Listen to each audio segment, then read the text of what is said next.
Kita awal informasi pertama pemirsa, banjir bandang yang menerjang Desa Sukamakmur, Kabupaten Aceh Tenggara mengakibatkan puluhan rumah warga dan sejumlah fasilitas umum terdampak. Warga mengaku trauma akibat banjir tersebut karena harta benda mereka ludes terbawa banjir.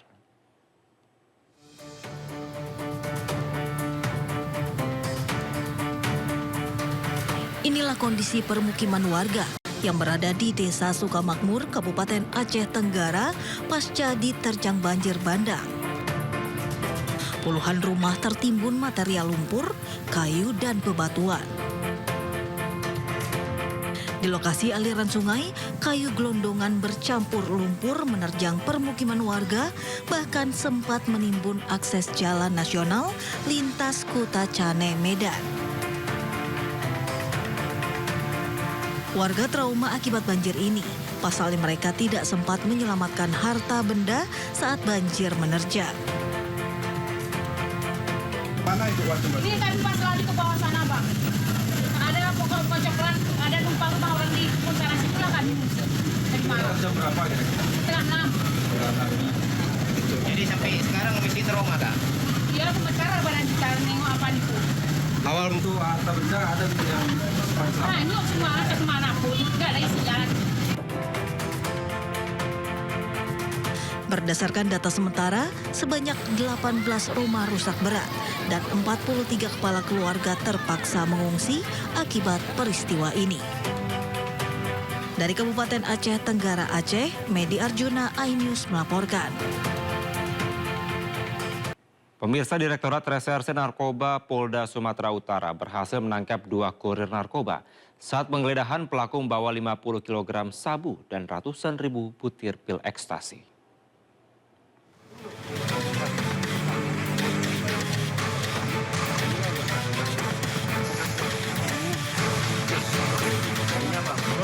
Sebuah mobil yang terparkir di area Bandara Internasional Kuala Namu, Deli Serdang, Sumatera Utara digeledah polisi. Pasalnya, 2 orang yang membawa mobil tersebut merupakan kurir narkoba yang hendak mendistribusikan ke daerah Palembang, Sumatera Selatan. Penangkapan kurir ini berkat laporan dari warga akan adanya transaksi yang mencurigakan. Ketika diamankan, polisi menemukan narkoba jenis sabu seberat 50 kg dan 100.350 butir pil ekstasi. Hasil pengembangan kasus peredaran narkoba ini, polisi berhasil menangkap total 5 tersangka. Kelimanya memiliki peran yang berbeda-beda. M sebagai kurir yang membawa mobil ke Langkat ke Bandara Kuala Namu dan diserahkan ke kurir lain berinisial I. Ia menyerahkan ke P. P adalah kurir yang membawa narkoba dari Bandara Kuala Namu menuju Palembang. Sementara A, pengendali penjemputan narkoba, pengantara mendapat pertemuan para kurir, dan H, pengendali antar jemput pertemuan para kurir. Rencananya, narkoba ini akan dijual saat perayaan Tahun Baru 2025. Ini 5 tersangka dan barang bukti sudah berada di Polda Sumatera Utara. Polisi pun masih mengembangkan kasus ini untuk mengungkap jaringan peredaran narkoba lintas negara. Penyelidikan sementara, para pelaku sudah 2 kali mengirim narkoba keluar Pulau Sumatera Utara. Dari Medan, Sumatera Utara, Abdul Rashid, iNews melaporkan. Pemirsa, Polres Goa menetapkan 17 tersangka kasus sindikat pembuatan dan pengedaran uang palsu di kampus UIN Alauddin, Makassar, Sulawesi Selatan. Dari hasil penangkapan, polisi menyita 98 barang bukti, termasuk uang palsu bernilai triliunan rupiah. 17 tersangka sindikat pembuatan dan pengedaran uang palsu digiring oleh aparat Satreskrim Polres Goa, Sulawesi Selatan. Dari 17 tersangka, 2 diantaranya merupakan pegawai bank dan 2 lainnya adalah kepala perpustakaan dan staf perpustakaan kampus UIN Alauddin Makassar. Dari tangan para pelaku, polisi menyita 98 item barang bukti, diantaranya mesin yang digunakan untuk mencetak uang palsu, serta uang palsu triliunan rupiah. Saudara M yang telah melakukan transaksi, ada di belakang orang. Saudara M melakukan transaksi dengan saudara AI untuk melakukan jual beli uang palsu. Nah, ini uang palsu ini perbandingannya 1:2. Jadi 1 asli, 2 uang palsu. Terus kemudian transaksi ini juga melalui beberapa tersangka yang lain. Jadi mereka di belakang ini 17 orang ini perannya berbeda-beda. Ada juga yang DPO juga, tapi Kebetulan Mondo Aristonya yang dari hasil keterangan mereka ini DPO ini akan kita tangkap juga. Dan yang cukup menarik ada juga barang bukti yang nilainya triliun mata uang rupiah emisi 2016 sebanyak 4.554 lembar, yaitu uang 100.000, pecahan 100.000. Kemudian mata uang emisi 99 sebanyak 6 lembar 100.000. Kemudian juga ada 234 lembar, nanti bisa kita lihat di depan ya jenisnya. Ini pecahan 100.000 dan belum terpotong. Jadi ada yang bentuk lembaran, nanti dipotong-potong. Kemudian mata uang Korea 1 lembar sebesar 5.000 won. Ada mata uang Vietnam sebanyak 111 lembar sebanyak 500 dong. Dan ada mata uang rupiah 2 lembar dengan pecahan 1.000 emisi tahun 64. Kemudian juga ada mata uang 100.000 emisi 2016 sebanyak 234 lembar. Nah, ini ada yang menarik juga. Nanti perlu kita minta penjelasan ke Pak KPI apakah betul atau tidak. Dan yang cukup menarik ada juga barang bukti yang nilainya triliun, nilainya 45 triliun. Juga ada 1 lembar kertas surat berharga negara SBN senilai 700 triliun juga. Nah, kemudian dari beberapa alat bukti yang lain, ini ada tinta, ada mesin, ada spare part, kaca pembesar, lampu rekam dan lain sebagainya. Jumlahnya total ada 98 ini. Nah, khusus untuk mesin cetaknya dibelinya di Surabaya, tapi barang dari Cina. Nilainya 600 juta harganya. Polisi menilai uang palsu yang diproduksi di dalam kampus UIN Alauddin Makassar kualitasnya hampir sempurna. Penilaian itu berdasarkan temuan adanya tanda air atau watermark jika dipindai menggunakan sinar ultraviolet. Ciri khas tersebut membuat uang palsu ini memiliki kualitas yang hampir sama dengan uang asli. Hal itu juga membuat uang palsu sulit dikenali perbedaannya oleh orang awam tanpa alat bantu. Sebelumnya kasus produksi uang palsu di kampus UIN Alauddin Makassar ini terungkap setelah polisi menangkap pelaku yang hendak membayar pinjaman menggunakan uang palsu di salah satu perusahaan pembiayaan.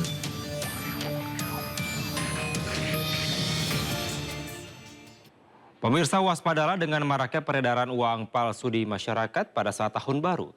Di Purwakarta, Jawa Barat, 2 pelaku penipuan uang palsu dengan modus penggandaan uang diringkus polisi pada Selasa siang. Barang bukti 980 lembar uang palsu pecahan Rp100.000 disita dari tangan pelaku. Dua pria berinisial R dan IH tak berkutik saat digiring petugas Satreskrim Polres Purwakarta. Keduanya dibekuk petugas di Jalan Veteran Purwakarta karena diduga melakukan penipuan uang palsu. Terungkapnya penipuan pelaku berawal dari laporan korban Maman yang diiming-imingi hasil penggandaan uang melalui media sosial. Setelah tergiur, pelaku meminta korban menemuinya dan menyerahkan uang 4 juta rupiah. Pelaku kemudian menyerahkan bungkusan plastik dan menyampaikan ke korban uang yang akan bertambah berkali lipat. Setelah pulang, korban membuka bungkusan tersebut yang ternyata berisi 980 lembar uang palsu pecahan 100.000. Korban yang merasa tertipu pun melaporkan pelaku ke polisi. Di mana modus daripada kejahatan ini adalah pelaku ini mampu menggandakan uang. Jadi dengan dia meminta 7 juta itu nanti dijanjikan akan bisa menjadi berlipat-lipat uangnya. Polisi kini mengembangkan kasus dengan menelusuri asal uang palsu yang diperoleh pelaku berinisial A yang kini buron. Dari Purwakarta, Jawa Barat, Irwan Ayus melaporkan. Pemirsa, Polri menggelar rilis akhir tahun 2024 untuk mengevaluasi kinerja dan capaian Polri di tahun 2024. Rilis tersebut disampaikan langsung Kapolri Jenderal Listio Sigit Prabowo dalam menjaga stabilitas di tanah air.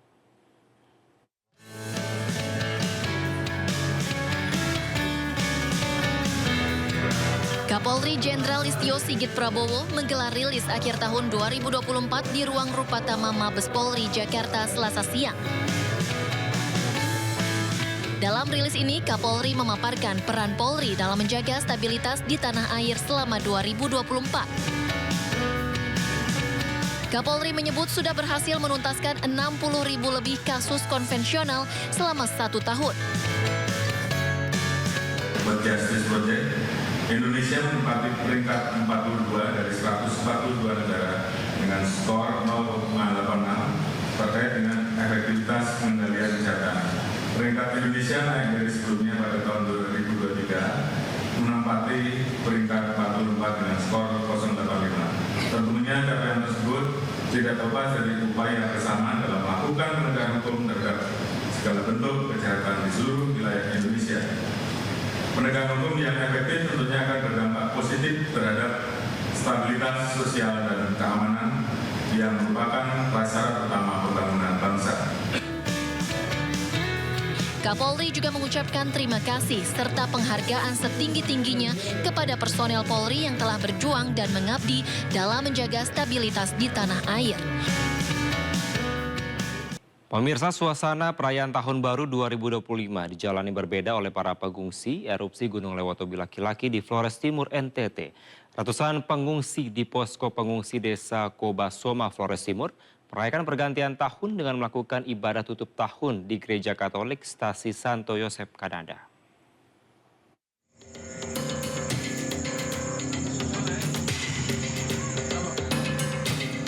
Ratusan pengungsi korban erupsi Gunung Lewotobi laki-laki beribadah di Gereja Katolik Stasi Saint Joseph, Kanada untuk merayakan pesta tutup tahun dan sambut tahun baru 2025. Perayaan ibadah dipimpin Pastor Nahayon Svedi dan mendengarkan khotbah tentang kondisi pengungsi. Pastor juga mengajak pengungsi agar tetap tegar dan kuat menghadapi cobaan yang terjadi. Salah satu pengungsi, Lucia, mengungkapkan kesedihannya karena merayakan Natal dan Tahun Baru di tenda pengungsian. Ia juga sangat merindukan rumah dan saudara, serta berharap cobaan segera berlalu. Rasanya pokoknya tidak seperti di rumah tinggal sendiri. Sedih atau gimana? Sedih campur. Kalau di rumah, kalau di kampung dulu? Oh, kalau di kampung dulu tuh sibuk. Malam begini bisa, apalagi kalau ada tanggungan kor, semua pokoknya libat diri semua. Saat ini total pengungsi akibat erupsi Gunung Lewotobi laki-laki yang masih berada di tenda pengungsian berjumlah 7.226 jiwa. Mereka tersebar di 5 posko pengungsi. Sekarang saya sedang berada di posko pengungsian di Desa Kobasoma, di mana di posko ini menampung sebanyak 600 jiwa pengungsi dari Desa Nawapote dan Desa Buru. Para pengungsi ini merayakan malam tahun baru di kamp pengungsian. Mereka merasa sangat sedih dan gelisah karena baru pertama kali mereka merayakan pesta tahun baru di kamp pengungsian. Harapan mereka agar tahun baru tahun 2025 ini status Gunung Lewotobi sendiri bisa turun ke normal sehingga mereka bisa kembali ke rumah mereka dan beraktivitas seperti biasa. Dari Flores Timur, Joni Nura, iNews melaporkan. Sementara pasca perayaan pergantian tahun, sampah berserakan di bekas pusat keramaian, salah satunya di Bundaran HI Jakarta. Ratusan petugas langsung dikerahkan untuk membersihkan sampah tersebut.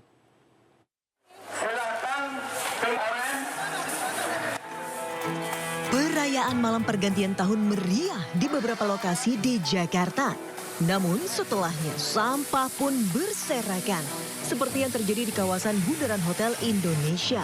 Kesadaran warga untuk membuang sampah pada tempatnya rupanya masih sangat kurang. Sebanyak 3.900 petugas kebersihan kemudian dikerahkan untuk membersihkan sampah tersebut. Untuk memudahkan proses pembersihan, petugas juga mengerahkan 30 mobil, 70 truk sampah, dan 200 tong sampah. Pembersihan sampah ini selesai sebelum pukul 5 pagi. Dari Jakarta, Helmi Sajangbati, iNews melaporkan. Diduga akibat perang petasan saat malam pergantian tahun, 4 ruko ludes dilalap api di Jalan Panamu, Kota Makassar, Sulawesi Selatan. Banyaknya bahan yang mudah terbakar membuat proses pemadaman berlangsung dramatis.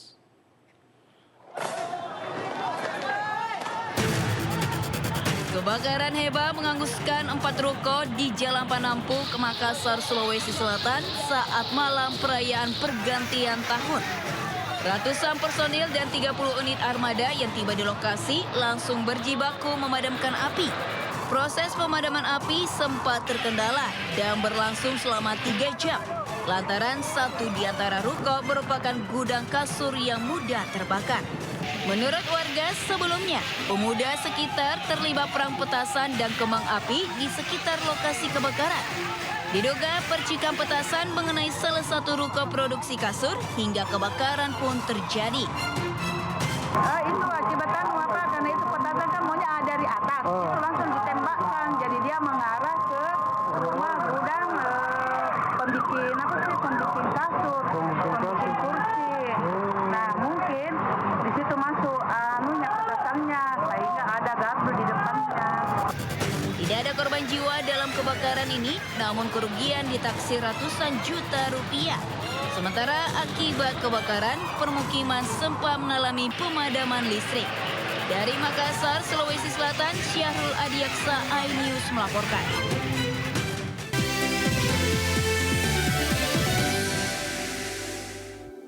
Ya, kembali di Sindo Siang pemirsa, kita ke informasi masih perihal tahun baru. Presiden Prabowo Subianto menyambangi perayaan pergantian tahun 2025 di Bundaran HI Jakarta Pusat.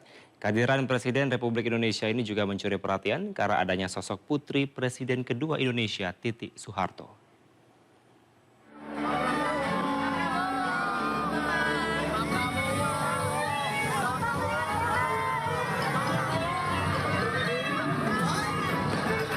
Malam pergantian tahun 2025 di Bundaran HI Jakarta berlangsung dengan meriah.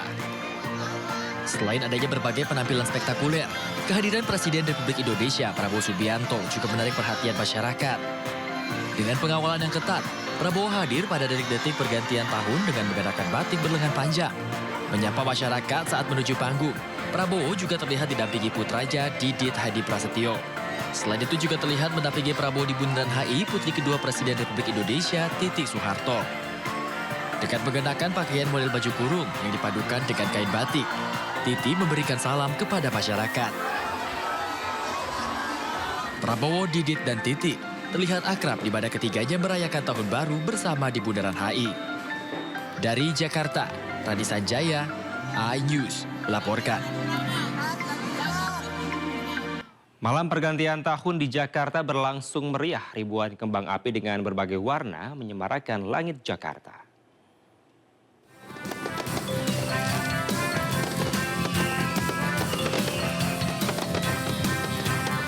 Pergantian tahun ribuan warga Jakarta memenuhi sepanjang bundaran Hotel Indonesia. Warna-warni kembang api meramaikan malam pergantian tahun 2025. Bundaran Hotel Indonesia disulap menjadi panggung megah dengan beragam atraksi. Sejumlah panggung hiburan yang menggabungkan kemegahan metropolitan dengan pesona budaya lokal berada di beberapa titik strategis dengan menampilkan berbagai pertunjukan seni dan musik sepanjang malam pergantian tahun. Selain itu, pertunjukan ratusan drone light yang menciptakan pengalaman visual menakjubkan.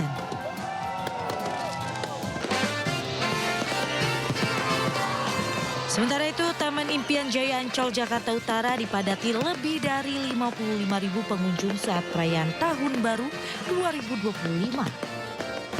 Berbagai pertunjukan spektakuler dinikmati pengunjung mulai dari panggung hiburan, drone light show hingga musical fireworks.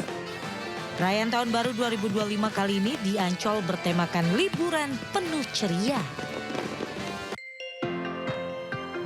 Sementara itu, perayaan Tahun Baru 2025 di Taman Mini Indonesia Indah Jakarta Timur menggelar sejumlah acara menarik seperti konser musik hingga air mancur menari. Perayaan Tahun Baru di Taman Mini Indonesia Indah kali ini mengusung tema Sukaria Gak Ada Habisnya. Salah satu acara andalan dari Taman Mini adalah Sorak Sorai Fest yang menyuguhkan pertunjukan musik dengan sejumlah artis ternama. Taman Mini merupakan salah satu tempat favorit pengunjung untuk menghabiskan malam pergantian tahun. Para pengunjung berharap di tahun 2025 dapat segera menggapai mimpi-mimpinya. Tim Liputan iNews melaporkan. Pemirsa, sejumlah pelajar Indonesia yang tengah menuntut ilmu di negeri seberang juga turut merasakan kemeriahan malam pergantian tahun. Bagaimana suasana malam tahun baru di Kuala Lumpur, Malaysia dan Wuhan, China? Kita simak cerita Neng Vivi Nur Fauziah dan Hindra Silviana. Semuanya sekarang aku lagi di Twin Tower. Kebetulan kita semuanya lagi ngerayain tahun baru dan di sini lagi ramai banget. Terus kita udah coba jalan-jalan ke sana, semua akses banyak yang ditutup dan kita lagi ngerayainnya ini kebetulan di tengah jalan kayak gini. Tapi as long as masih bisa ngeliat Twin Tower dan kita lagi nungguin untuk jam 12, nanti kita bakal lihat keseruannya di sana. Bye.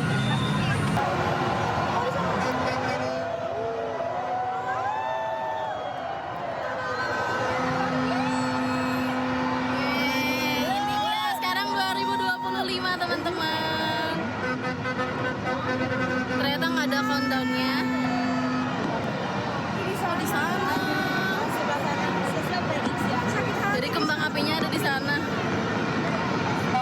Di sini cuma warnanya aja. Tapi ya banyak orang. Bye. Sampai ketemu di tahun selanjutnya teman-teman. Dan pemirsa, untuk melihat sejauh mana kemeriahan malam pergantian tahun di Times Square, New York, sudah ada Mas Andriatno Suprayitno, diaspora Indonesia yang berada di sana. Selamat siang waktu Indonesia, Mas Andri. Apakah atau seperti apa suasana terkini di New York dan apakah masih hujan di sana, Mas? Pada saat ini kebetulan hujannya sudah agak reda. Karena tadi mulai dari terakhir itu jam 9 sampai jam 10, hujannya sangat deras sekali. Tapi juga memang kebetulan banyak sekali para peserta yang datang untuk merayakan tahun baru 2020 ini, dia dibagikan jaket plastik ponco. Jadi semuanya sama semuanya. Dan sekarang mulai jam 11 ini dari perkiraan cuaca seharusnya sudah agak reda hujannya. Pada saat ini sudah sekitar jam 11 waktu New York. Baik, Mas Andri, mungkin bisa Anda jelaskan atau Anda gambarkan kepada kami di Indonesia, bagaimana suasana menjelang pergantian tahun nanti? Apakah memang sudah disiapkan panggung hiburan atau seperti apa Mas di sana? Ya, ini yang seperti sempat saya ucapkan di awal bahwa ini juga adalah the most iconic New Year's Eve celebration in America. Jadi untuk acara di panggung sudah banyak sekali artis-artis ternama dan juga saya tadi sempat lihat sekali banyak sekali artis-artis yang dari zaman saya ketika masih zaman SMA seperti kayak Sophie Alex Bustor dengan lagunya Murder on the Dance Floor. Dan itu ada lagi TLC. Kebetulan nggak bertiga lagi mereka, hanya berdua saja, minus Beyonce. Dia membawakan No Scrub, sama satu lagi tadi lagu saya juga lupa. Terus ada siapa lagi tadi ya? Yang paling ditunggu-tunggu sekali adalah Lenny Kravitz. Dan juga nanti pas perhitungan mundur sebelum jam 12, kita nanti juga sudah siapkan juga ada pesta kembang api. Tidak seperti perayaan 4 Juli di New York, tapi juga ada kembang api dan disitulah kita melakukan countdown bersama-sama. Baik, ada sejumlah musisi ternama di Amerika Serikat yang memang akan tampil di sana. Mas Andri, mungkin kalau tidak susah begitu ya, bisa dibalikan kameranya, bisa tunjukkan kepada kami di Indonesia bagaimana suasana terkini di sana, Mas, boleh? Boleh, kalau saat ini ramai sekali ya. Kita seperti yang kita lihat, kita banyak sekali pembatasan jalan. Jadi kita tuh nggak semuanya bisa masuk, unless kita punya akses. Ini adalah akses terdekat yang saya bisa dapat, which is itu adalah di Broadway dan Fifth Avenue dan 42 Street. Seperti yang bisa dilihat, orang-orang di sini berusaha untuk masuk ke dalam dan 2 blok di belakang saya. Disitulah yang namanya acara puncaknya itu. Jadi ini kayak the last part yang saya bisa lihat. Baik. Mas Andri, kalau Anda melihat di tahun ini dibandingkan juga dengan tahun sebelumnya, perayaan tahun baru, apakah ada yang berbeda ataupun apakah lebih meriah tahun ini atau tahun-tahun sebelumnya sebenarnya, Mas Andri? Yang saya pelajari, yang namanya tahun baru di New York itu terakhir banget itu hujan, itu 2009. Tapi nggak pernah ada perubahan yang namanya New York Celebration itu adalah banyak semua orang itu merupakan salah satu idaman mereka. Seperti yang pernah saya tadi sempat berbicara dengan beberapa orang yang sama-sama berbaris ngantri untuk masuk. Banyak sekali orang-orang di sana itu adalah yang pertama kali dan ini merupakan bucket list buat mereka untuk merayakan tahun barunya di New York City. Dan seperti yang saya tanyakan kepada mereka, apakah mereka tahu konsekuensinya? Kadang-kadang cuacanya dingin dan juga harus menggunakan adult diapers. Mereka semua tahu, tapi mereka tidak pernah mengurungkan niatnya untuk merayakan tahun baru di New York City. Jadi kalau saya lihat dari jumlah keramaiannya, setiap tahun itu selalu bertambah, selalu ramai. Baik, selalu bertambah setiap tahun dan memang menjadi salah satu bucket list bagi mereka yang datang ke sana. Mas Andri, terkait dengan masyarakat kita di sana atau diaspora Indonesia di New York, apakah memang banyak juga pada malam hari ini menjelang pergantian tahun baru di sana, Mas Andri? Percaya nggak percaya, Mas, ketika saya lagi ngantri mau datang gitu ya, tiba-tiba di belakang, Mas, belakang ke sini, Mas, belakang ke kiri, Mas. Ternyata banyak sekali. Ya, secara New York itu adalah salah satu kota tujuan utama untuk orang Indonesia datang ke Amerika, terutama dengan pergantian tahun dan juga penghitungan countdown. Orang Indonesia banyak sekali yang datang ke New York City. Baik, baik. Mas Andri, kalau kita melihat kemarin di Indonesia begitu ya, terutama di Bundaran HI Jakarta, ada Presiden Prabowo yang memang menyapa warga di sana. Apakah memang di New York ini pemerintah setempat juga melakukan hal yang serupa begitu? Menyapa warga di sana maupun juga para diaspora yang ada di sana?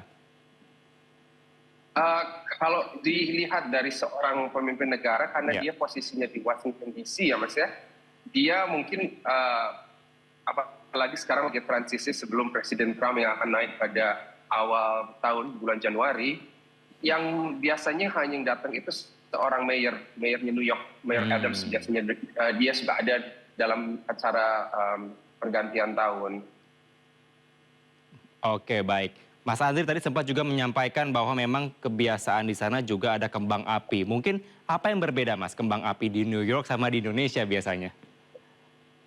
Kalau kembang apinya sendiri, kalau untuk New Year's Eve, dia posisinya adalah berada di atas gedung yang saya tunjukkan di atas itu, dia di situ.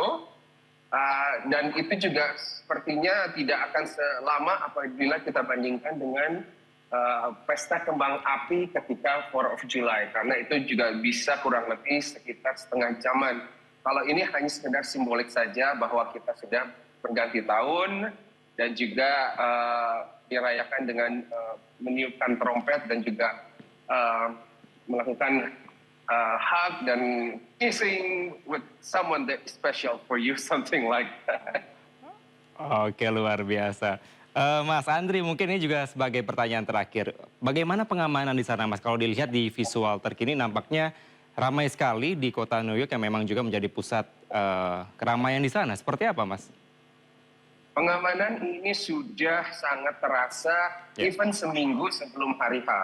Jadi kalau misalnya Mas lihat di belakang saya, ini kayak barikade ya Mas ya. Barikade ini, dia ini sudah disiapkan kurang lebih seminggu sebelum. Jadi 2-3 hari sebelum jalan-jalan sudah ditutup dan memang dikondisikan sekali bahwa semua keramaian ini crowd ya dibikin seperti zigzag dan diputar, jadi tidak langsung straight. Dan setiap kali dia masuk, dia selalu ada pemeriksaan tas, pemeriksaan barang-barang, karena kebetulan juga ada, karena Times Square ini dikelilingi oleh hotel, banyak sekali tamu-tamu yang harus check-in dan dia harus bawa koper. Dan semuanya itu diperiksa semua dengan NYPD. Dan juga dia menyiapkan juga dengan anjing pelacak, canine, dan juga semua aparat keamanan juga sangat. Jadi dia lagi mencoba melakukan petasan uji coba. Karena dia sebentar, kurang lebih sejam lagi bola itu akan dinaikkan ke atas. Jadi dia kayak sekedar uji coba untuk melakukan pesta kembang api. Jadi ya gitu, intinya keamanan cukup sangat ketat sekali di sini, Mas.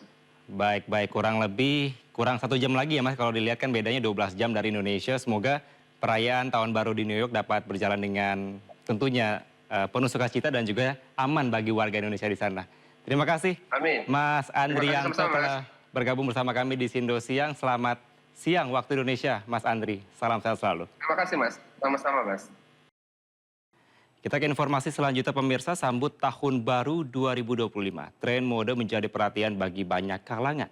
Selain menjadi ajang kreasi diri, tren fashion 2025 juga dijadikan sebagai bentuk mewujudkan harapan baru. Lalu seperti apa tren mode 2025? Berikut informasinya untuk Anda.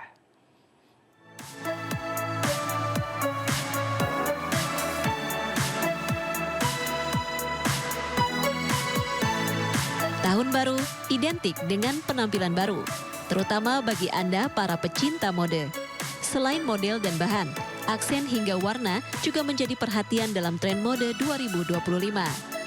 Di tahun 2025 ini, warna pastel dan warna netral seperti mocha butter dan burgundy dark cherry masih menjadi favorit pecinta fashion. Termasuk mode shiny hingga sporty yang menampilkan sisi feminim dipadu dengan gaya flamboyan menjadi tren di tahun 2025. Nah, di sini 2025, menurut aku nih orang akan fokus kembali dengan gaya-gaya baru sih. Kedepannya tuh wanita itu lebih yang unik tapi tetap menampilkan ke sisi femininnya. Kalau pria itu lebih yang flamboyan tapi lebih balance ya. Iya, balance gitu antara flamboyannya sama maskelinnya tuh masih balance. Model oversize dan potongan asimetris dan detail unik juga akan mewarnai tren mode 2025 karena mayoritas masyarakat masih mendambakan suasana rileks namun juga kekinian. Selain menjadi ajang ekspresi diri, tren mode bagi sebagian besar kalangan juga menjadi wadah mewujudkan karakter diri, harapan, dan cita-cita baru.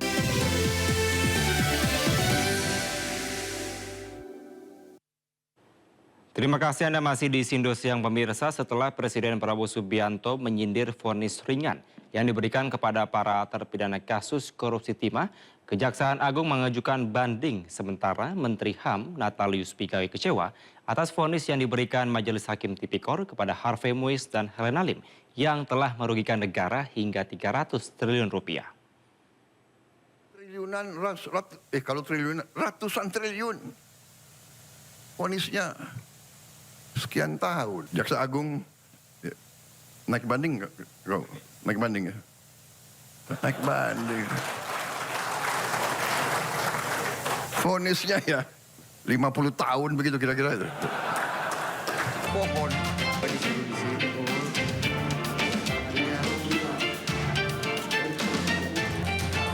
Pernyataan Presiden Prabowo Subianto menggambarkan adanya ketidakadilan dalam vonis yang dijatuhkan kepada para terpidana kasus korupsi timah yang merugikan negara hampir 300 triliun rupiah. Harvey Muiz divonis hanya 6,5 tahun penjara, sementara Helena Lim dihukum 5 tahun penjara. Menanggapi hal ini, Kejaksaan Agung mengajukan banding atas vonis terhadap Harvey Muiz. Jaksa Penuntut Umum JPU tengah menyusun dalil-dalil terkait memori banding atas vonis ringan terhadap suami artis Sandra Dewi tersebut. Vonis atau putusan pengadilan terkait dengan terdakwa HM yang masih sangat begitu ringan dibanding dengan tuntutan yang disampaikan oleh penuntut umum. Oleh karenanya kami berkomitmen dan sesungguhnya kami sudah melakukan upaya hukum, ya, melakukan banding dan sudah didaftarkan di pengadilan. Dan saat ini jaksa penuntut umum sedang fokus dalam rangka menyusun butir-butir atau poin-poin dalil-dalil yang terkait dengan memori banding. Sementara itu, Menteri Hak Asasi Manusia Natalius Pigai menyatakan kekecewaannya terhadap vonis ringan keduanya. Menurutnya, vonis ini dinilai tak sesuai dengan nilai korupsi yang dilakukan. Meski tak bisa melakukan intervensi, namun Pigai menegaskan korupsi yang dilakukan bisa dianggap sebagai pelanggaran hak asasi manusia. Para pelakunya adalah sebenarnya bisa masuk kategori pelanggar HAM. Pelanggar HAM, bukan pelanggar HAM berat ya. Mereka melakukan pelanggaran HAM. Perbuatan itu menyebabkan hak atas pendidikan, hak atas kesehatan, hak untuk hidup, hak untuk makan gratis, hak untuk membangun swasembada pangan, energi terhambat. Kita nggak boleh dong Kita nggak boleh. Karena itu menurut saya secara pribadi ya sebagai menteri, saya mengatakan kami menghormati proses hukum, tapi kami jujur tidak menerima, merasakan empati bersama rakyat dan berada bersama rakyat, melihat itu sebuah proses hukum yang tidak adil. Harvey Muiz bersama Crazy Rich Helena Lim terlibat kasus korupsi pengelolaan tata niaga komoditas timah di wilayah izin usaha pertambangan yang merugikan negara sampai 300 triliun rupiah. Nilai mega korupsi yang dilakukan tak sebanding dengan hukuman yang didapatkan. Harvey Muiz divonis kurungan selama 6,5 tahun penjara dan denda 1 miliar rupiah. Sementara Helena Lim divonis 5 tahun kurungan penjara dan denda 750 juta rupiah, subsidiar 6 bulan, serta diwajibkan membayar uang pengganti sebesar 900 juta rupiah. Dari Jakarta, Tim Liputan melaporkan. Vonis 5 tahun penjara membuat ibunda Helena Lim histeris hingga pingsan di ruang sidang. Di sisi lain, netizen menilai vonis para terdakwa korupsi terlalu ringan hingga mereka membuat meme bernada sarkas. Tangis ibunda Helena Lim, Hualian pecah. Lalu pingsan saat menyaksikan jalannya sidang sang anak yang divonis 5 tahun penjara oleh majelis hakim. Karena dianggap mengganggu jalannya sidang, hakim memerintahkan pihak keluarga untuk membawa ibunda Helena Lim keluar ruangan. Petugas akhirnya membawa ibunda Helena Lim menggunakan kursi roda menuju ruangan pelayanan terpadu 1 pintu PN Jakarta Pusat. Hualian menilai anaknya tidak terlibat dalam kasus korupsi timah, sehingga tidak pantas dihukum 5 tahun penjara. Helena Lim akhirnya divonis 5 tahun penjara dan denda sebesar 750 juta rupiah. Subsidiar 6 bulan penjara atas keterlibatannya dalam kasus korupsi tata niaga komoditas timah senilai 300 triliun rupiah. Helena tersebut di atas telah terbukti secara sah dan meyakinkan menurut hukum bersalah, melakukan tindak pidana membantu, melakukan korupsi dan tindak pidana pencucian uang sebagaimana dalam dakwaan ke-1 primer dan kedua primer penuntut umum. Menjatuhkan pidana terhadap terdakwa Helena oleh karena itu dengan pidana penjara selama 5 tahun. Crazy Rich, sekaligus pemilik PT Quantum Skyline Exchange ini dinyatakan bersalah membantu korupsi Harvey Muiz dan tindak pidana pencucian uang atau TPPU. Helena divonis bersalah membantu Harvey Muiz menampung uang korupsi timah sebesar 30 juta dolar Amerika Serikat atau 420 miliar rupiah yang disebut seolah-olah sebagai dana CSR. Helena Lim juga didenda sebesar 750 juta rupiah, subsidiar 6 bulan penjara.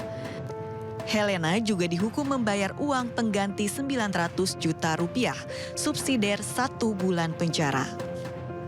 Vonis ini lebih ringan dari tuntutan jaksa yakni 8 tahun penjara, denda 1 miliar dan uang pengganti 210 juta rupiah.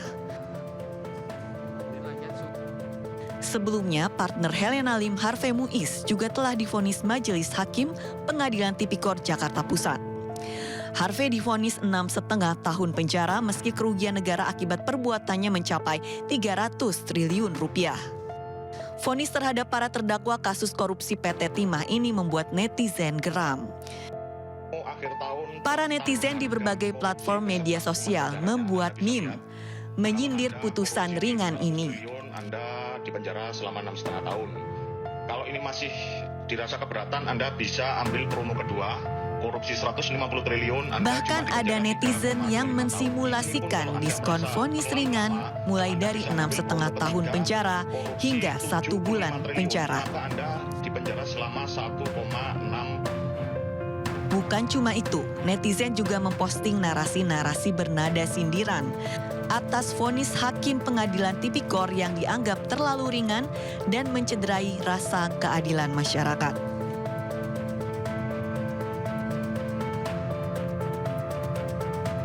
Maraknya sindiran dan rasa kecewa masyarakat yang disuarakan pula oleh netizen membuat Kejaksaan Agung bergerak.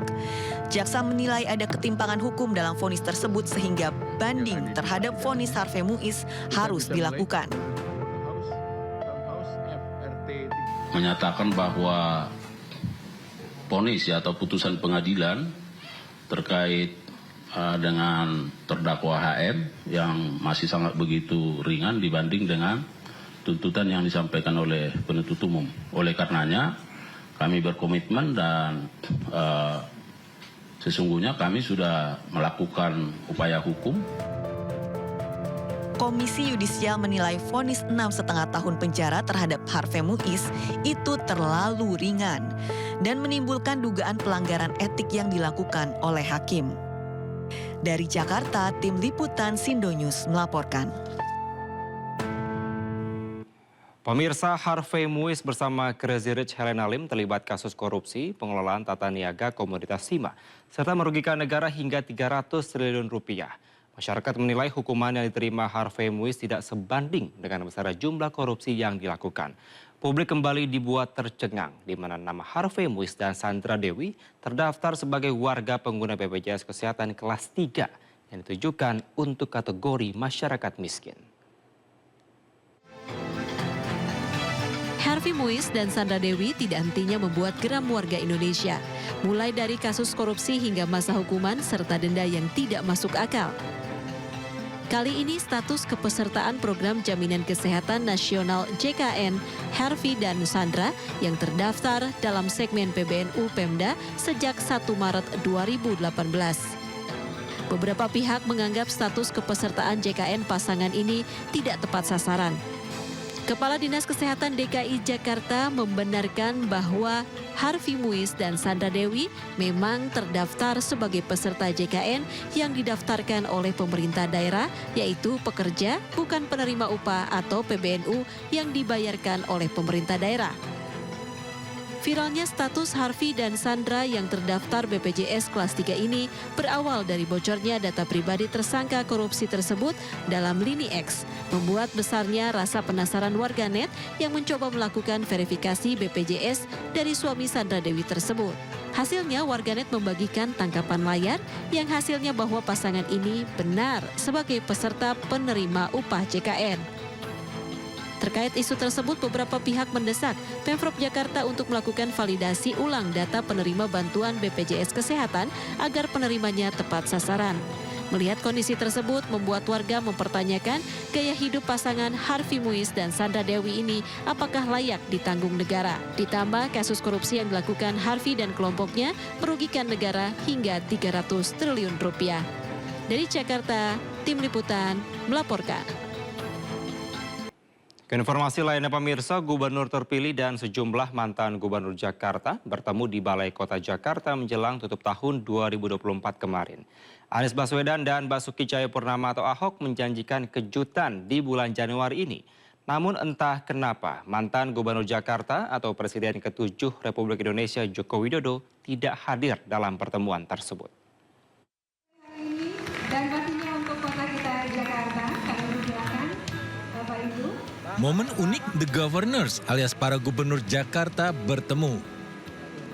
Penjabat Gubernur Jakarta Teguh Setiabudi mengundang gubernur terpilih dan mantan gubernur Jakarta dalam acara Bentang Harapan Jakasa, bagian dari peringatan 500 tahun kota Jakarta yang akan jatuh pada tahun 2026 mendatang.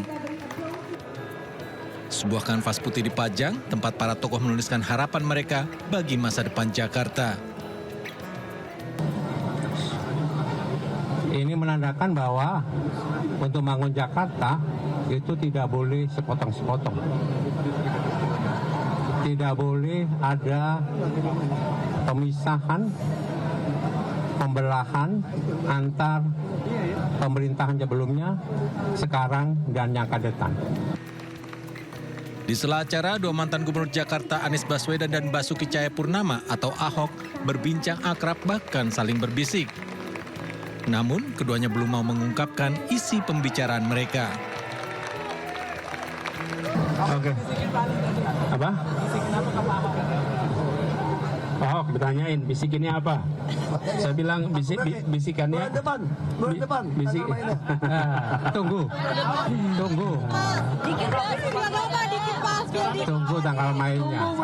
Tunggu. Nanti dong.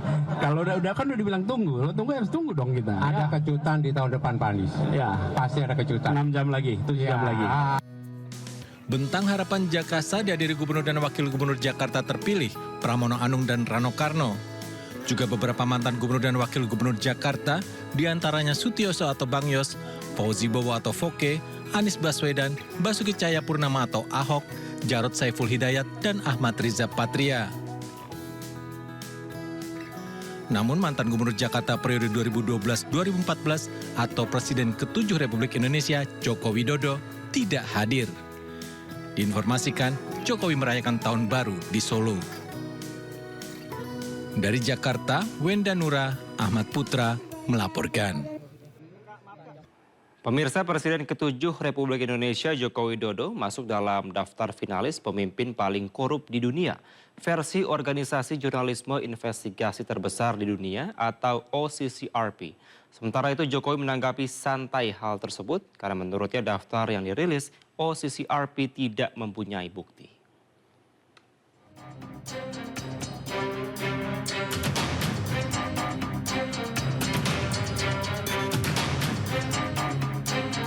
Presiden ke-7 Republik Indonesia Joko Widodo masuk dalam daftar finalis pemimpin paling korup di dunia versi OCCRP. OCCRP adalah organisasi jurnalisme investigasi terbesar di dunia yang berkantor di Amsterdam, Belanda. Lembaga independen ini merilis sederet finalis Person of the Year 2024 untuk kategori kejahatan organisasi dan korupsi, salah satunya Joko Widodo. Menurut penerbit OCCRP Drew Sullivan, pemerintah yang korup ini melanggar HAM, memanipulasi pemilu, menjarah sumber daya alam, dan pada akhirnya menciptakan konflik. Sementara itu, Jokowi menanggapi santai hal ini. Menurutnya, daftar yang dirilis OCCRP tidak mempunyai bukti. Korup apa? Yang dikorupsi apa? Ya dibuktikan apa? Katanya dianggap memanipulasi sistem gitu, Pak. Ada beberapa kriteria memanipulasi pemilu, eksploitasi sumber daya alam. Ya apa? Sumber daya alam apa lagi? Artinya itu tuduhan saja begitu, Pak? Ya sekarang kan banyak sekali fitnah, banyak sekali framing jahat, banyak sekali tuduhan-tuduhan tanpa ada bukti. Itu yang terjadi sekarang kan. Jadi menurut Bapak itu muatan politis, Pak? Ya ditanyakan aja. Tanyakan aja, orang bisa memakai kendaraan apapun lah. Bisa pakai NGO, bisa pakai partai, bisa pakai ormas untuk menuduh, untuk membuat framing jahat, membuat tuduhan jahat seperti itu. Ya. Selain Jokowi, ada pula Presiden Suriah Bashar al-Assad, Presiden Kenya William Ruto, Presiden Nigeria Bola Ahmed Tinubu, dan pengusaha India Gautam Adani yang masuk dalam daftar finalis pemimpin paling korup dunia versi OCCRP. Tim Liputan iNews melaporkan.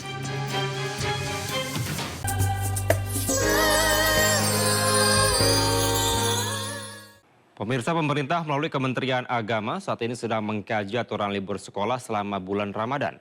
Dengan libur sekolah selama 1 bulan diharapkan pelajar bisa meningkatkan kualitas ibadah mereka di bulan suci.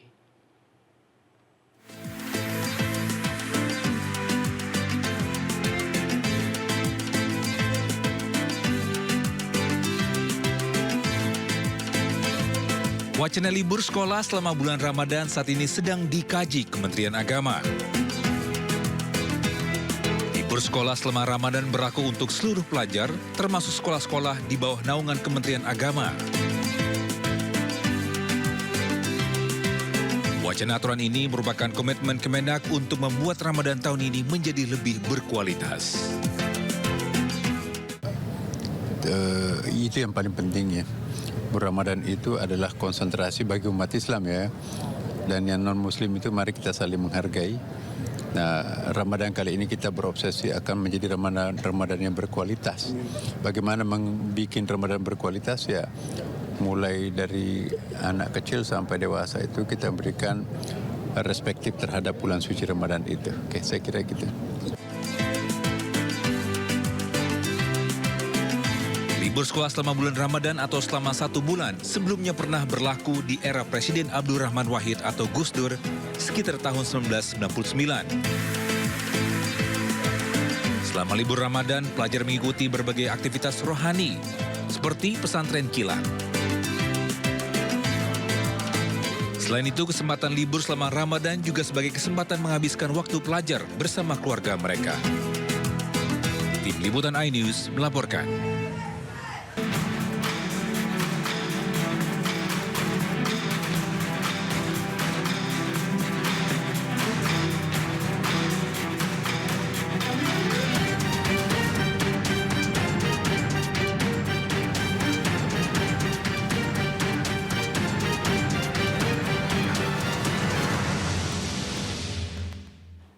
Pemerintah resmi menaikkan PPN 12% mulai 1 Januari 2025. Namun kenaikan tersebut tidak berlaku bagi barang kebutuhan pokok. Meski hanya diterapkan untuk barang dan jasa mewah, namun kebijakan ini dinilai tetap bisa berdampak terhadap ekonomi masyarakat. Di tengah pro kontra masyarakat terkait kenaikan PPN sebesar 12%, Presiden Prabowo Subianto resmi mengumumkan kenaikan pajak pertambahan nilai atau PPN dari 11% menjadi 12% mulai tahun 2025. Kenaikan tarif PPN dari 11% menjadi 12% hanya dikenakan terhadap barang dan jasa mewah, yaitu barang dan jasa tertentu yang selama ini sudah terkena PPN barang mewah yang dikonsumsi oleh golongan masyarakat berada, masyarakat mampu. Untuk barang dan jasa yang merupakan kebutuhan pokok masyarakat yang selama ini diberi fasilitas pembebasan atau dikenakan tarif PPN 0%, masih tetap berlaku. Menanggapi keputusan Presiden Prabowo menaikkan PPN 12% untuk barang dan jasa mewah, Ketua Komisi 7 DPR RI Saleh Daulay mengapresiasi langkah Presiden Prabowo dalam memikirkan bagaimana dampak sosial, politik, dan ekonomi yang ditimbulkan oleh kenaikan PPN tidak mengganggu kehidupan sosial masyarakat. Keputusan Prabowo untuk menaikkan PPN 12% hanya pada barang mewah ternyata tidak hanya berhenti sampai di situ. Presiden Prabowo juga memikirkan bagaimana agar dampak sosial, politik, ekonomi yang ditimbulkan oleh kenaikan ini tidak sampai mengganggu kehidupan sosial kemasyarakatan kita. Itulah sebabnya ternyata sebelum keputusan ini diambil dan ditetapkan, pemerintah dalam hal ini Pak Prabowo telah mengeluarkan keputusan untuk memberikan stimulus sebesar 38,6 triliun bagi masyarakat kita. Di sana ada banyak benefit atau manfaat yang akan bisa diambil oleh masyarakat.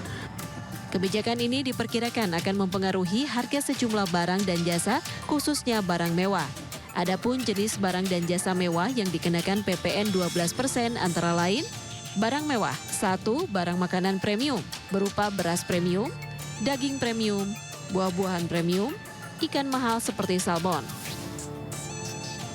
2. Barang elektronik premium, TV layar besar, lemari es multipintu. 3. Kendaraan mewah, mobil sport, mobil besar. 4. Properti mewah, rumah dan apartemen mewah. Sementara jasa mewah meliputi jasa pendidikan premium, seperti sekolah internasional, jasa pelayanan kesehatan media premium, seperti layanan kesehatan kelas atas. Meski hanya dikenakan pada barang dan jasa mewah, namun kebijakan ini dinilai tetap memberikan dampak ekonomi kepada masyarakat. Sebab jika konsumsi barang mewah menurun, maka akan mempengaruhi rantai pasokan industri, termasuk pekerja dan jasa pendukungnya. Nah, ini akan terjadi sedikit penurunan ya karena harga meningkat. Misalnya beberapa di sektor properti ataupun mungkin di produk-produk lain gitu ya. Nah, apakah ini akan berimbas ke masyarakat menengah bawah? Saya kira ya, terutama pada secara akumulatif beberapa industri yang saling terkait ya, terutama misalnya industri misalnya kalau di properti ada industri-industri pemasok untuk kebutuhan-kebutuhan ya, saya kira pasti akan ada adjustment harga dan ini berdampak ke semuanya. Intinya ya ada sedikit ya mungkin inflasi pada kelompok tertentu sebagai kenaikan PPN tadi ya.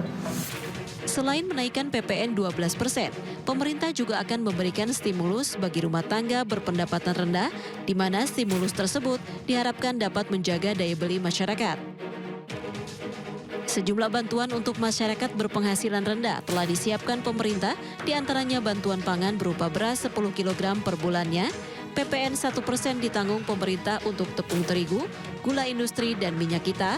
Pemerintah juga akan memberikan diskon tarif listrik sebanyak 50% untuk daya listrik hingga 2.200 volt ampere selama 2 bulan, yaitu bulan Januari dan Februari 2025. Sementara itu, untuk kelas menengah, pemerintah juga menyiapkan sejumlah insentif. PPN ditanggung pemerintah untuk properti dengan nilai maksimal 5 miliar rupiah. Skemanya dari Januari hingga Juni 2025, pemerintah menanggung 100% PPN. Sementara pada Juli hingga Desember 2025, pemerintah menanggung 50%. PPN ditanggung pemerintah untuk otomotif khusus kendaraan hybrid atau listrik. Insentif PPH ditanggung pemerintah untuk pekerja padat karya dengan gaji sampai 10 juta rupiah. Pemerintah juga akan mengoptimalkan jaminan kehilangan pekerjaan baik dalam bentuk tunai maupun pelatihan seperti BPJS Ketenagakerjaan dan Kartu Pekerja. Pemerintah akan berikan relaksasi atau diskon 50% atas iuran jaminan kecelakaan kerja khusus industri padat karya. Untuk UMKM, pemerintah memberikan insentif berupa perpanjangan masa berlaku PPH final 0,5%. UMKM dengan omset di bawah 500 juta dibebaskan PPH. Ada skema pembiayaan industri padat karya. Misalnya adalah untuk keringanan pembelian mesin, ada subsidi 5%. Dari kebijakan PPN 12%, pemerintah berpotensi menyerap penerimaan negara senilai 75 triliun rupiah. Proyeksi tersebut lebih besar dari penerimaan negara saat pemerintah menaikkan PPN dari 10% menjadi 11% di tahun 2022 yang mencapai 60 triliun rupiah. Adapun pemerintah menargetkan penerimaan negara dari PPN dan PPNBM pada 2025 senilai 945,12 triliun rupiah. Target penerimaan tersebut berasal dari PPN dalam negeri sebesar 609,5 triliun rupiah dan PPN impor 308,74 triliun rupiah. Selain itu, pemerintah juga menargetkan penerimaan pajak penjualan barang mewah dalam negeri mencapai 10,78 triliun rupiah, PPNBM impor 5,8 triliun rupiah, dan PPN atau PPNBM lainnya senilai 10,7 triliun rupiah. Kenaikan PPN 12% dimaksudkan untuk meningkatkan penerimaan negara dan diharapkan dapat menciptakan keadilan karena hanya menargetkan masyarakat berpenghasilan tinggi. Namun pemerintah perlu memastikan bahwa dampaknya tidak memberatkan masyarakat luas dan tidak menjadi beban baru bagi masyarakat kelas menengah ke bawah. Dari Jakarta, Tim Liputan melaporkan.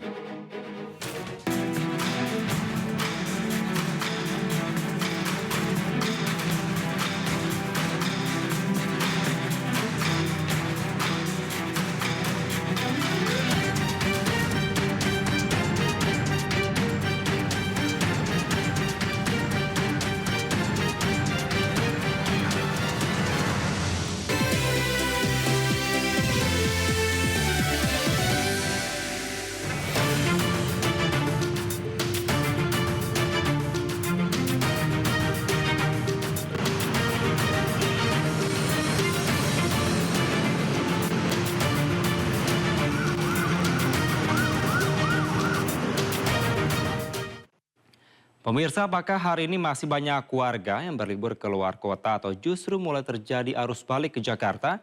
Untuk mengetahui situasi terkini di Tol Sadang Purwakarta, kami telah terhubung dengan Brigadir Audi dari NTMC Polri di kawasan Sadang Purwakarta, Jawa Barat. Selamat siang Brigadir Audi, bagaimana pantauan arus lalu lintas dari tempat Anda saat ini?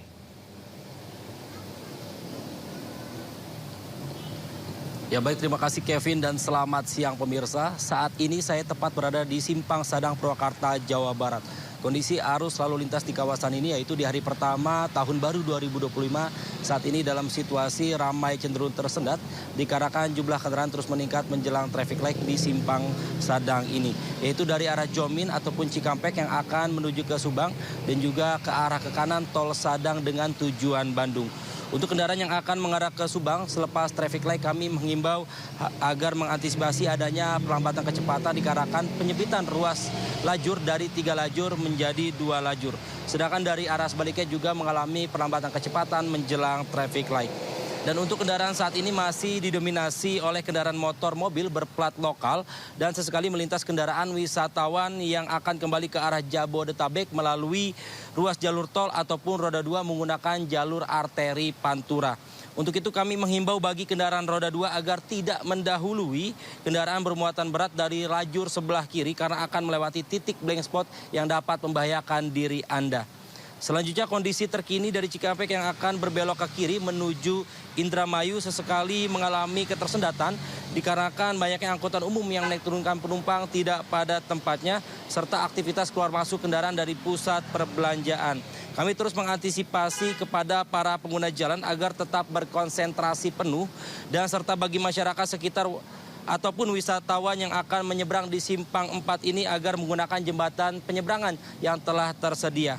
Dan perlu kami informasikan juga bahwa pembatasan kendaraan subuh 3 atau lebih khususnya yang melewati Simpang Sadang ini dan yang akan menuju gate tol Sadang masih dilarang untuk memasuki ruas jalur tol sampai dengan pukul 24.00 waktu Indonesia bagian Barat malam nanti. Dan juga di Simpang Sadang ini terdapat pos pengamanan Natal 2024 dan juga Tahun Baru 2025 dari Polres Purwakarta. Dan jika terjadi kepadatan di simpang ini bagi pengguna kendaraan yang melakukan perjalanan akan mendapat pengaturan lalu lintas sesuai dengan diskresi kepolisian berupa kontraflow dan lain halnya. Ya, bagi Anda yang ingin mendapatkan informasi arus lalu lintas selengkapnya, Anda dapat menghubungi call center kami di 1500669 atau melalui SMS Center di 9119. Stop pelanggaran, stop kecelakaan, keselamatan untuk kemanusiaan menuju Indonesia tertib dan salam presisi. Sekian Brigadir Audi melaporkan langsung dari Simpang Sadang Purwakarta, Jawa Barat. Kita kembali ke studio, silakan Kevin. Baik, terima kasih Brigadir Audi atas laporan Anda dari kawasan Sadang Purwakarta, Jawa Barat. Selamat kembali bertugas, salam presisi.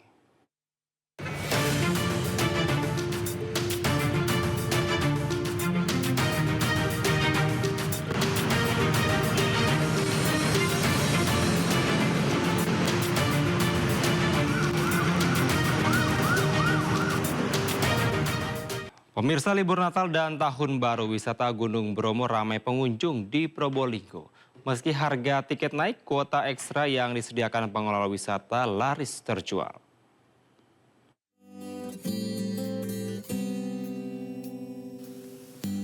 Memasuki libur Natal dan Tahun Baru, kawasan wisata Gunung Bromo di Desa Ngadisari, Sukapura, Kabupaten Probolinggo, Jawa Timur ramai pengunjung.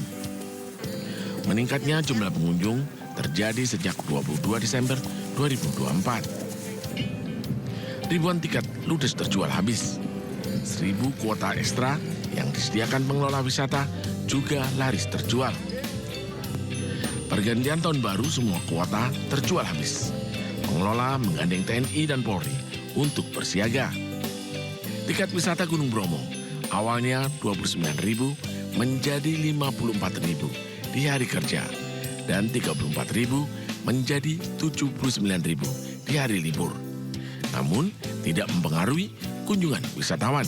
Karena lihat dari TikTok gitu kan, karena itu Desember tuh emang paling bagus untuk ke Bromo gitu. Karena ikonik aja sih Pak dari Malang. Gitu ya. Terus setibanya di Probolinggo gimana perasaannya? Setibanya di Bromo gimana perasaannya? Seru sih Pak, kayak nggak nyangka aja kayak.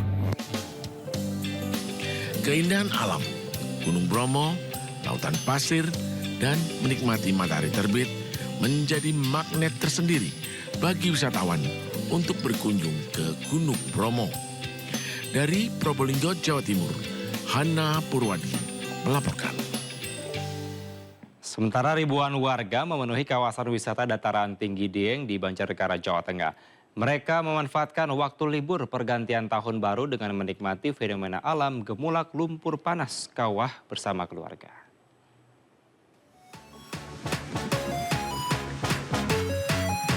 Bak koloni semut, ribuan wisatawan memadati kawasan dataran tinggi Dieng, tepatnya di kawah Sikidang, Banjarnegara, Jawa Tengah. Wisatawan rela mengantre dan antusias untuk melihat dari dekat fenomena alam gemulak lumpur panas kawah dan bersuah foto di sekitaran kawah. Salah satu yang menjadi daya tarik wisatawan adalah jembatan kayangan sepanjang 1 kilometer.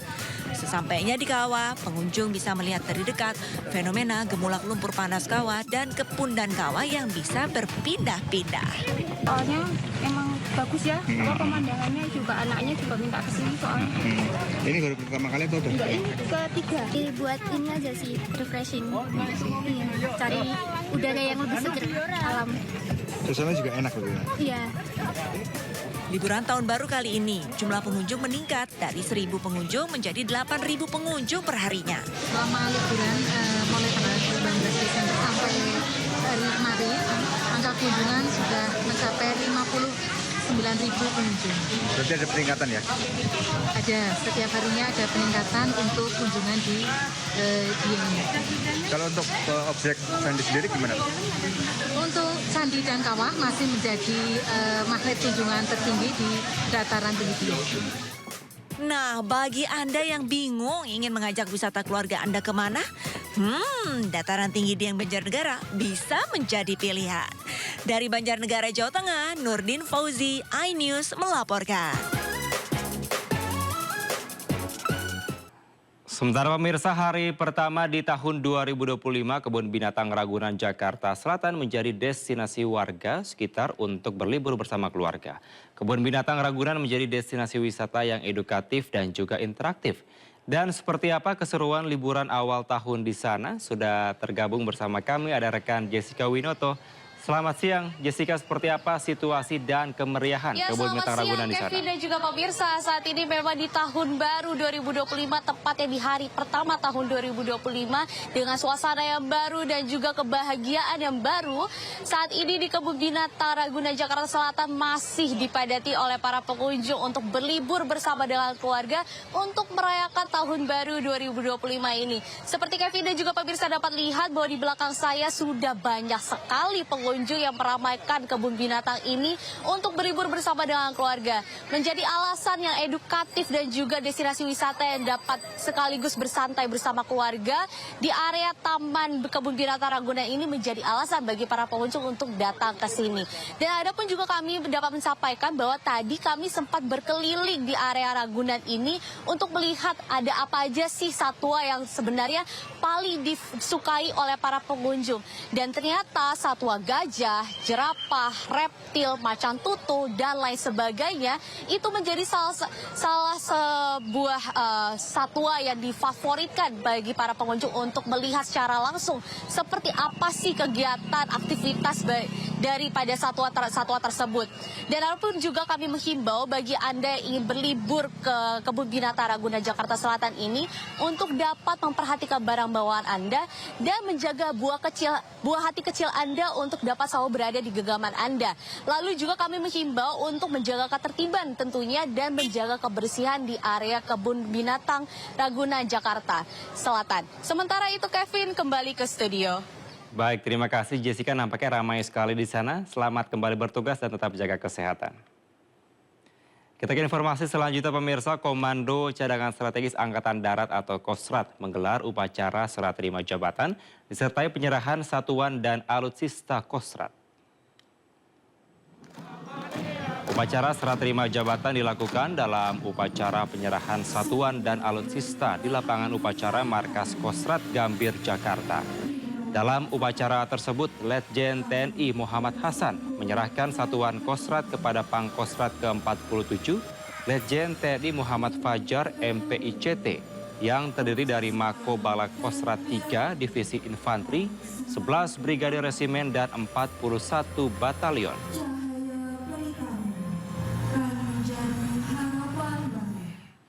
Dan pemirsa, informasi tadi mengakhiri Sindo Siang hari ini. Anda bisa mendapatkan informasi terkini dan terbaru melalui portal yang menghadirkan berita daerah, berita nasional, dan berita internasional secara lengkap di sindonews.com. Mewakili kerabat kerja yang bertugas, saya Kevin Pakan, pamit undur diri. Terima kasih, sampai jumpa.